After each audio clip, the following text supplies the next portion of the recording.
Hey guys, ఈ వీడియోలో 8 వేస్ చెప్తాను మనం బ్రెస్ట్ క్యాన్సర్ నుంచి కాపాడుకోవడానికి, మనం ప్రివెంట్ చేసుకోవడానికి 8 వేస్ చెప్తాను. సో ఇది ఫాలో అయితే కొంచెం ఉపయోగపడుతుంది చాలామందికి. తెలుసు కదా, చాలామంది బ్రెస్ట్ క్యాన్సర్ ఎక్కడ వస్తుందని చెప్పి ఫుల్ టెన్షన్ పడుతూ ఉండి ఇప్పుడు భయపడుతూ ఉంటారు.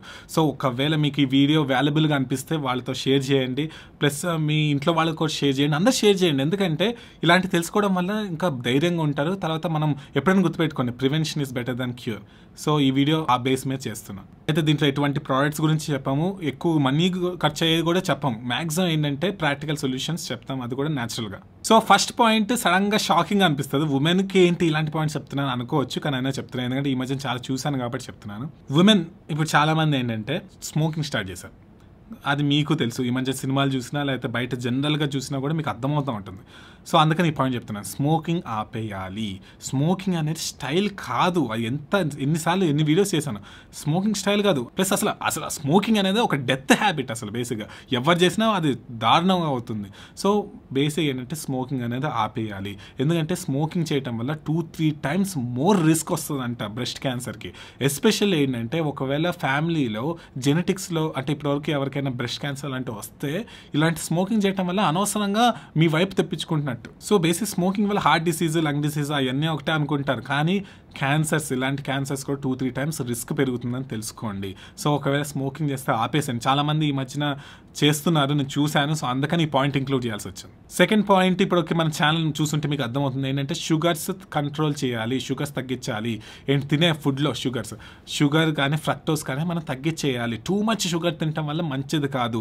చాలా స్టడీస్ చూపించింది, ఇప్పుడు మల్టిపుల్ స్టడీస్ చూపించింది ఏంటంటే ఎక్కువ షుగర్స్ తినడం వల్ల ఏంటంటే ఓన్లీ బ్రెస్ట్ క్యాన్సర్ ఒకటే కాదు, వేరే ఎలాంటి క్యాన్సర్స్ అయినా రిస్క్ పెంచుకుంటున్నట్టు అని తెలిసిందే.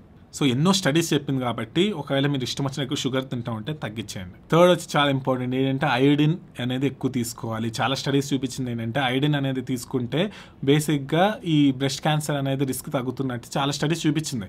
సో ఇక్కడ గుర్తుపెట్టుకోవాల్సింది ఏంటంటే ఒకప్పుడు బ్రెడ్లో ఐడిన్ అలాంటివి ఉండేది, ఇప్పుడు అది కూడా మార్చేసి బ్రోమిన్గా మార్చేశారు. సో ఆ బ్రోమిన్ ఏం చేస్తుంది, ఐడిన్ని బ్లాక్ చేస్తూ ఉంటుంది. సో ఆ ఐడిన్ రిసెప్టర్స్ని బ్లాక్ చేయడం ఎలా చేస్తూ ఉంది. సో అది కూడా పోయింది. తర్వాత ఇంకోటి ఏంటంటే సాల్ట్ని అయోడైజ్ చేస్తున్నారు, కానీ ఏంటంటే ఎక్కువ ఒకవేళ అలా బయట వదిలేసాం అనుకోండి అలాంటి సాల్ట్ని, అయోడిన్ కూడా పోతుంది. సో పోయి ఏంటంటే మీరు ఒట్టి సాల్ట్ తింటున్నట్టే లెక్క వస్తుంది. సో ఒకసారి ఐడిన్ అనేది చాలా చాలా ఇంపార్టెంట్. ఒకవేళ తక్కువగా అలా అనిపిస్తే మాత్రం మీరు ఐడిన్ సంబంధించిన ఏదో ఒకటి చేయాలి. మీ డాక్టర్ దగ్గరికి వెళ్ళి ఒకసారి అడగండి, ఐడిన్ తక్కువ ఉంటుంది, సో మీరు దానికి సంబంధించిన సొల్యూషన్ ఏదో ఒకటి చెప్పండి అట్లా. సో ఎట్టి పరిస్థితుల్లో ఐడిన్ అనేది తీసుకోవడం చాలా ఇంపార్టెంట్. అయితే సీ ఫుడ్ నుంచి కూడా చాలా వస్తుంది. సో ఒకవేళ మీరు సీ ఫుడ్ తినగలిగితే కూడా చాలా ఉపయోగపడుతుంది. సో ఫోర్త్ వన్ వచ్చేంటంటే అన్నెసరీగా యాంటీబయాటిక్స్ తీసుకోవద్దు. చాలా మంది తెలియకుండా ఏంటంటే అనవసరంగా యాంటీబయాటిక్స్ తీసుకుంటున్నారు. ఏది వచ్చినా కూడా ఎందుకంటే మంచిదిలే వేసేసుకుందాం అని చెప్పి ఓవర్ ది కౌంటర్ ఇచ్చేస్తున్నారు కాబట్టి ఇష్టం వచ్చినట్టు యాంటీబయాటిక్స్ వేసుకుంటున్నారు. దానివల్ల ఏంటంటే గట్ బ్యాక్టీరియా పంచిపడుతుంది. అది సరిగ్గా లేదనుకోండి మళ్ళీ ఇష్యూస్ వస్తూ ఉంటాయి. సో బేస్ ఏంటంటే ఇష్టం వచ్చిన యాంటీబయాటిక్స్ తీసుకోవద్దు.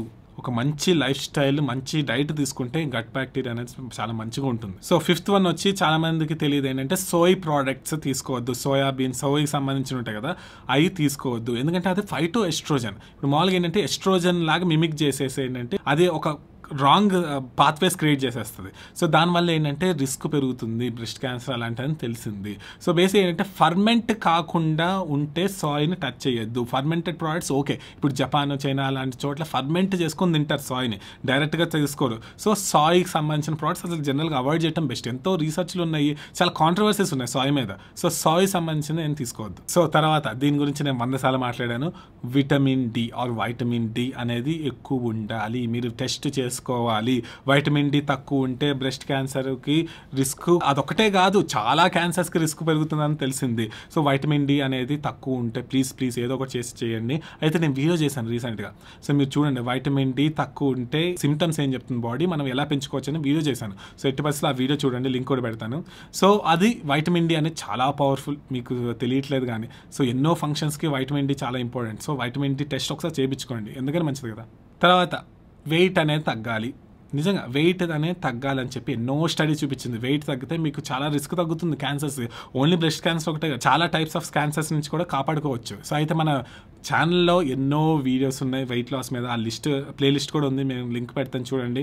ప్లస్ ఇంకోటి ఏంటంటే ఎంతోమంది సక్సెస్ స్టోరీస్ ఉన్నాయి. 50 kgs తగ్గిన వాళ్ళు ఉన్నారు, 40 kgs తగ్గిన వాళ్ళు ఉన్నారు, ఎన్నో రివర్స్ చేసుకున్న వాళ్ళు, ఆర్థరైటిస్ రివర్స్ చేసుకున్న వాళ్ళు ఉన్నారు, షుగర్ రివర్స్ చేసుకున్న వాళ్ళు ఉన్నారు, ఎంతోమంది క్యాన్సర్ మార్కర్స్ కూడా రివర్స్ అయిన వాళ్ళు ఉన్నారు. సో బేస్ ఏంటంటే మీరు Telugu super humans diet playlist పెడతాను, పాయింట్స్ చూసి వెయిట్ లాస్ అనేది ప్రయారిటీగా పెట్టుకోవడం ఎంతో ఇంపార్టెంట్. తర్వాత 8th పాయింట్ వచ్చి చాలా మంది తెలియదు ఏంటంటే జీనో ఎస్ట్రోజన్స్ అనేది తీసేయాలి. జీనో ఎస్ట్రోజన్స్ అంటే ఏంటంటే మీనింగ్ ఏంటంటే ఇవి ఎస్ట్రోజన్స్ని మిమిక్ చేస్తాయి. సో అలా చేయటం వల్ల ఏంటంటే కరెక్ట్గా చెప్పాను కదా, రాంగ్ పాత్వేస్ చేసేసి క్యాన్సర్ రిస్క్ని పెంచేస్తుంది. అయితే దేనివల్ల వస్తాయంటే ప్లాస్టిక్స్. ఇది చాలా మంది చెప్తూ ఉంటారు, లైట్ తీసుకుంటూ ఉంటారు, కానీ చాలా మంది తెలియదు ఏంటంటే సో మీరు ఒకవేళ ప్లాస్టిక్లో వేడి పోసుకొని తిన్నా లేకపోతే తాగినా అలాంటి చేయటం వల్ల ఏంటంటే మీకు ఆ ప్లాస్టిక్ అని కరిగిపోయి ఫుడ్లోకి వచ్చేస్తుంది. దానివల్ల ఈ ఎస్ట్రోజన్ మిమిక్ చేసేసి మళ్ళీ పంచిపెడుతుంది. సో బేసిక్ ఏంటంటే గుర్తు పెట్టుకోండి, వేడిగా ఉన్న ప్లాస్టిక్లో నీళ్ళు తాగొద్దు, ఫుడ్ కూడా ప్లాస్టిక్లో స్టోర్ చేయొద్దు. తర్వాత ఈ స్టైరోఫామ్, తర్వాత మామూలుగా ఈ ప్లాస్టిక్ తీసుకొచ్చి డైరెక్ట్గా మైక్రోవేవ్ ఓవెన్లో హీట్ చేసేస్తున్నారు. దానివల్ల ఏంటంటే ఆ హీట్ అంతా కూడా అవన్నీ కూడా దాంట్లో ఎక్కేస్తాయి. సో అవన్నీ కరెక్ట్ కాదు, గుర్తుపెట్టుకోండి. సో అది మీరు మేజర్గా ఆపేయండి. మా ఇంట్లో కూడా నేను ఎప్పుడూ ఆపేసాను. సో ప్లాస్టిక్స్ నుంచి చేంజ్ అయిపోయి స్టీల్గా మారిపోయింది, స్టెయిన్లెస్ స్టీల్గా మారిపోయింది, తర్వాత గ్లాసెస్గా మార్చుకున్నాము. సో స్టెయిన్లెస్ స్టీల్, తర్వాత గ్లాసు, తర్వాత సెరామిక్ అలాంటివి చాలా ఉపయోగపడుతుంది. కొంతమంది ఏంటంటే ఇప్పుడు బేసిక్ అంత భయం ఉంటే బేసిక్గా ఏంటంటే బయటకు వెళ్తే కాఫీ తీసుకుంటారు. కాఫీ దేంట్లో ఇస్తారు, వేడిగా అలాంటి స్టైరోఫామ్ కానీ ప్లాస్టిక్స్లో కానీ ఇస్తారు, అవన్నీ కరిగిపోతాయి. కొంతమంది ఏం చేస్తారంటే ఇది కొంచెం ఎక్స్ట్రీమ్, అప్పుడప్పుడు ఏం కాదు కానీ మీ కప్ మీరు తీసుకెళ్తున్నా కూడా తప్పలేదు. సో అది గుర్తుపెట్టుకుని. సో ఫైనల్గా ఇది చాలా వాల్యుబుల్ వీడియో అని నేను అనుకుంటున్నాను. ఏంటంటే ఇవన్నీ వినడానికి ఒక్కోసారి జనరల్ టిప్స్గా అనిపించినా కూడా ఇవే కదా రియల్ టిప్స్, ఏవో ఉండవు, మీరు ఏదేదో చేయాల్సిన అవసరం లేదు, బేసిక్స్ చేస్తే చాలు. సో మీరందరూ ఆసమ్, అది నాకు తెలుసు.